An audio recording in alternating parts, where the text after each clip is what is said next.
Bonjour chers élèves, le but de cette capsule est de vous apprendre comment comparer avec certitude les fractions. Alors lorsque vous devez comparer des fractions avec les symboles plus petits, plus grands ou égal, il est très important de les convertir pour qu'elles aient le même dénominateur. Parce que lorsque deux fractions ont le même dénominateur, comme dans cet exemple, il est facile de voir en observant uniquement le numérateur laquelle est la plus grande ou la plus petite. Alors, comme nous pouvons observer, il est facile de voir que 5 sixièmes est plus grand que 3 sixièmes. Toutefois, la plupart du temps, vous n'aurez pas des fractions avec le même dénominateur. Alors, vous devrez en convertir une des deux ou les deux pour obtenir un dénominateur commun. Alors, dans cet exemple, nous pourrions être tentés de diviser 8 par 2 pour obtenir 4. Cependant, lorsque nous observons le numérateur, 5 divisé par 2 obtiendrait 2,5. Et pour les fractions équivalentes, nous voulons nous en tenir au nombre entier. Nous allons donc plutôt procéder en effectuant une conversion de 3 quarts en huitièmes, en allant ainsi, donc 4 fois 2 nous donne 8, 3 fois 2 nous donne 6.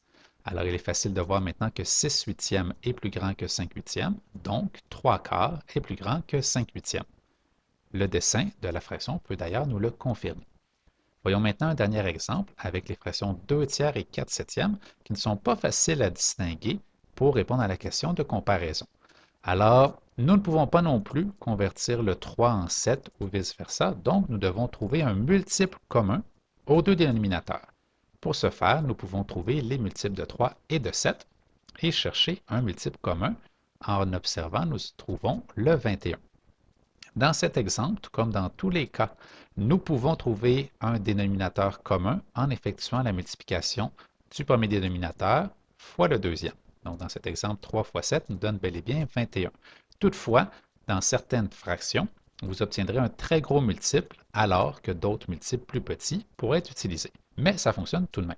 Alors maintenant que nous avons choisi le dénominateur 21, nous allons pouvoir convertir 2 tiers en 21e en faisant 3 fois 7, 21, et 2 fois 7, 14. Même principe pour le 4 septième. 7 fois 3 nous donne 21 et 4 fois 3 nous donne 12. Nous pouvons maintenant observer que 14 21e est plus grand que 12 21e, donc 2 tiers est plus grand que 4 septièmes. Vous savez maintenant comment comparer avec certitude les fractions.